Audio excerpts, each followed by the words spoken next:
अब सुनो बेटा ध्यान से, ठीक है? Good afternoon everybody. Today let's start our chapter number 8 of Sanskrit. Sukti Stabakah. Sukti Stabakah. At first, we will learn the word meaning of this lesson. Udyamen means परिश्रम से. मनोरथई, मनोरथई मतलब मनो, मन की, रथई इच्छा, मन की इच्छा से. सिंह शेर, मृगा हिरण या पशु मतलब हिरण, मृगा हिरण वाला मतलब जो कौन सा जानवर, मृगा हिरण. दरिद्रता दीनता. प्रिय वाक्य प्रदानेन प्रिय वचन बोलने से. तुष्यंती संतुष्ट होते हैं या प्रसन्न होते हैं. मानव मनुष्य. तस्मात इसलिए. वक्तव्यम बोलना चाहिए.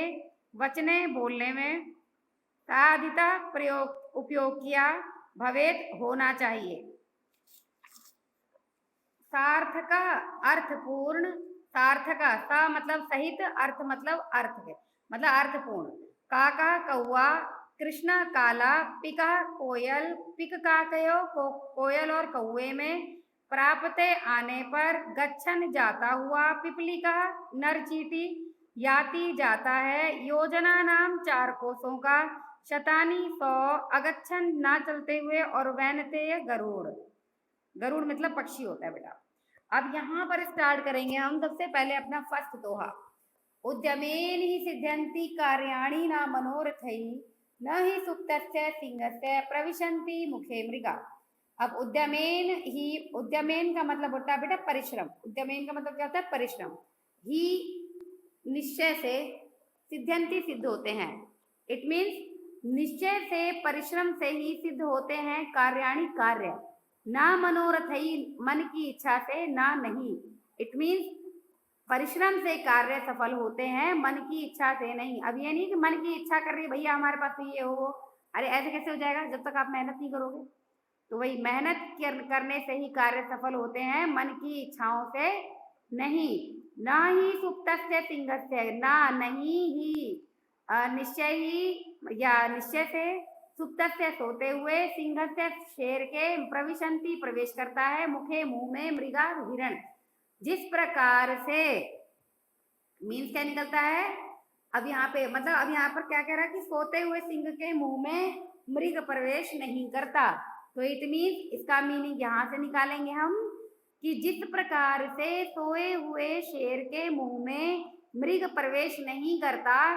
इट मीन्स शेर को भी मेहनत करनी पड़ती है मृग को पकड़ने के लिए, अपने मुंह में लाने के लिए. सेम उसी तरीके से मेहनत करने से कार्य सफल होते हैं, मनोरथ मन की इच्छा करने से नहीं. अगर शेर भी मन की इच्छा कर रहे तो क्या मृग आ जाएगा उसके मुंह में, नहीं आएगा. ठीक है बेटा. तो आप देखो यहाँ पर आपका भावार्थ भी दे रखा है कि परिश्रम से ही कार्य सफल होते हैं, इच्छाएं करने से नहीं. जैसे सोए हुए शेर के मुंह में हिरण खुद प्रवेश नहीं करता. इट मीन्स भाव क्या है कि मनुष्य सहित सभी जीव जंतुओं को अपने काम सफल करने के लिए परिश्रम करना पड़ता है. नेक्स्ट है पुस्तके पठितः पाठ जीवने नैव साधितः किम भवेत तेन पाठेन जीवने यो न सार्थकः. पुस्तके पुस्तक में. पठितः पढ़ा गया. इट मीन्स पुस्तक में पढ़ा गया पाठ. जीवने जीवन में. नैव न ही जीवन में नहीं. साधिता अपनाया उपयोग किया गया. मतलब पुस्तक में पढ़ा गया पाठ जो है वो जीवन में नहीं अपनाया गया. किम भवेत तेन पाठेन जीवन यो न सार्थकः. किम भवेत तो क्या लाभ है. तेन योना, योना मतलब जो नहीं. सार्थक सार्थक अर्थपूर्ण. इट मीन्स तो क्या लाभ है, तो वही बोला है कि अगर पुस्तक में पढ़ा गया जो पाठ है वो जीवन में उपयोग में नहीं लाया गया तो जीवन में उस पाठ को पढ़ने का क्या लाभ. आपने पढ़ा वो पाठ, फायदा क्या हुआ अगर आपने उसे जीवन में नहीं अपनाया. मतलब भाव क्या कहता है कि पुस्तक में पढ़ी हुई बातों को जीवन में अवश्य अपनाना चाहिए. मीन्स पुस्तके पुस्तक में. पठिता पढ़ा हुआ. पाठा पाठ. जीवन में. नैव साधिता अगर जीवन में आपने नहीं साधा. ना नहीं एव ही अगर जीवन में आपने नहीं अपनाया या नहीं माना तो किम भवेत क्या फायदा है ऐसे लेसन का. क्या किम भवेत क्या फायदा या क्या लाभ. तेन पाठेन आपके पाठ उस पाठ का. जीवन में योना सार्थक, अगर आपने उसे जीवन में नहीं उतारा या जीवन में सिद्ध नहीं किया या जीवन में आपने उसको उसको अपनाया नहीं, तो ऐसे पाठ को पढ़ने का कोई फायदा नहीं है। इट मीन्स जो हम जीवन में पढ़ते हैं उसको हमें जीवन अपनाना चाहिए पूरी लाइफ में। प्रिय वाक्य प्रदानेन सर्वे तुष्यन्ति मानवः। प्रिय वाक्य प्रदानेन मतलब प्रिय वाक्य प्रदान मतलब प्रिय वचन बोलने से, प्रिय का मतलब प्रिय अच्छे लगने वाले, वाक्य मतलब वाक्य, प्रदान प्रदान करना मतलब देना, मतलब प्रिय वचन बोलने से सर्वे सभी तुष्यन्ति मानवः, तुष्यन्ति मतलब खुश होते हैं, मानव मानव मतलब प्रिय वचन बोलने से सभी खुश होते हैं। तस्मात् इस कारण से प्रियम ही प्रिय प्रिय ही है, वक्तव्यम बोलना चाहिए, वचने ना दरिद्रता, वचने ना दरिद्रता, वचने मतलब बोलने में, दरिद्रता कंजूसी क्यों हो, ठीक है। मतलब प्रिय वाक्य प्रदान करने से, इट मीन प्रिय वाक्य बोलने से सभी खुश होते हैं। तस्मात इस कारण से प्रिय बोलने में किस प्रकार की दरिद्रता, मतलब प्रिय बोलने में अपने आप को प्रिय ही बोलना चाहिए।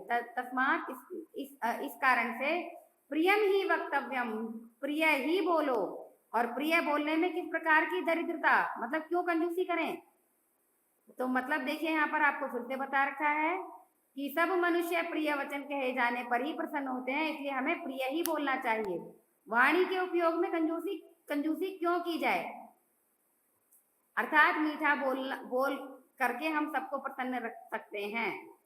नेक्स्ट है आपका गच्छन पिपीलिको याति योजनानां शतान्यपि अगच्छन वैनतेयोऽपि पदमेकं न गच्छति, पदमेकं न गच्छति। पिपीलिकः मीन्स चींटी, पिपीलिका गच्छन मतलब चलता हुआ, गच्छन मतलब चलता हुआ, और पिपीलिको को मतलब चींटी, और याति मतलब जाती है या जाता है। योजना नाम दूरों, योजन मतलब दूरों मतलब योजनों का दूरी। शतान्यपि, शतान्यपि शतान्यपि जो आपका शतानी सैकड़ों, शतानी मतलब सैकड़ों मतलब 100, अपि कई 100 अगच्छन न जाता हुआ, वैनते गरुड़ पक्षी पदम एकम एक कदम, मतलब क्या निकलता है इसका, गच्छन चलता हुआ चींटी मतलब चलती हुई चींटी जो है, याति योजना नाम शतायनपि मतलब काफी दूरी न मापती है, यहाँ तक कि सैकड़ों मीलों की दूरी मापती है। अगच्छन वैनतेयोऽपि पदम एकम न गच्छति, लेकिन एक गरुड़ पक्षी, वैनतेयम गरुड़ पक्षी जो है वो एक कदम भी नहीं जाता। इट मीन्स अब देखिए क्या मीनिंग है इसका, चलती हुई चींटी तो सैकड़ों मीलों तक दूर जाती है, सैकड़ों योजन की दूरी लांघ जाती है, लेकिन एक चलता हुआ गरुड़ गरुड़ वैनते है मतलब गरुड़, किंतु एक चलता हुआ गरुड़ भी एक कदम भी नहीं जाता, अर्थात आगे नहीं बढ़ता। भाव प्रयास करने से ही कार्य सिद्ध होते हैं, चींटियां प्रयास करती हैं तो सिद्ध हो जाती हैं, और गरुड़ नहीं जाता, एक कदम भी चलता ही नहीं है, अर्थात आगे नहीं बढ़ता। किंतु चलता हुआ गरुड़ भी एकदम आगे नहीं, एक कदम भी नहीं जाता। नेक्स्ट है आपका काकः पिक कृष्ण, पिक कृष्ण को भेद पिक काक्यो, मतलब काक कौआ, कृष्ण काला है, पिक कोयल, कोयल कृष्ण काली है, कौआ काला है, कोयल काली है, को भेद पिक काक गयो, तो क्या भेद है, क्या अंतर है कौए और कोयल में। वसंत समय प्राप्त है काका काका पिका पिका, वसंत समय आने पर काक काक होता है और कोयल कोयल होती है। मतलब क्या है यहाँ पर कि इंसान के आंतरिक गुणों का अनुमान नहीं लगाया जा सकता, किंतु समय आने पर आंतरिक गुण प्रकट हो जाते हैं। अब यहाँ पर आप समझो, कृष्ण भी, कौआ भी काला है और कोयल भी काली है, दोनों में कोई अंतर नहीं है।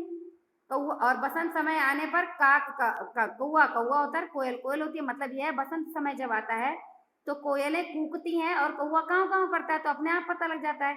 तो मतलब कहने का यही है कि कोयल में और कौए में क्या अंतर है, कौआ काला होता है और कोयल भी काली होती है, अंतर क्या है, लेकिन अंतर हमें तब पता लगता है जब बसंत समय आती है, कोयल तो मीठी सी मिठास में कूकती है और कौआ काँव काँव करता है। इसका मतलब जो हम बाहर का आकार देख के, कौआ भी काला कोयल भी काली, बाहर का आकार देख करके हम उनके आंतरिक गुणों का पता नहीं लगा सकते, लेकिन जब समय आता है, इट मीन जब बसंत आई तो पता लगा ना उनके गुणों का, तो समय आने पर आंतरिक गुण प्रकट हो जाते हैं।